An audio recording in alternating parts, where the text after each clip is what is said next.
Magandang araw, Mr. Magdulis. Ako nga pala po si Doc. Gainsa, ano po bang may paglilingkod ko po sa inyo? High blood ako! May tanong ko lang po ba, ano po ba yung kinakain nyo? Talbos na kamote!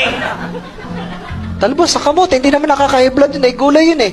Baka naman po meron pa po kayong ibang kinakain. Wala na! Yun lang ang kinakain ko!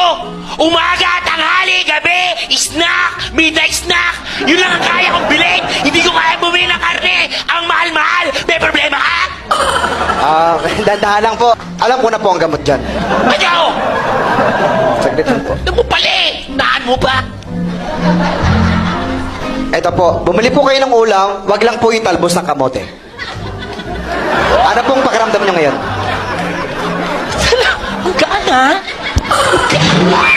Makinig na po kayo. Di, wala akong nararamdaman. Ay, Salamat ha. Ay, Alam mo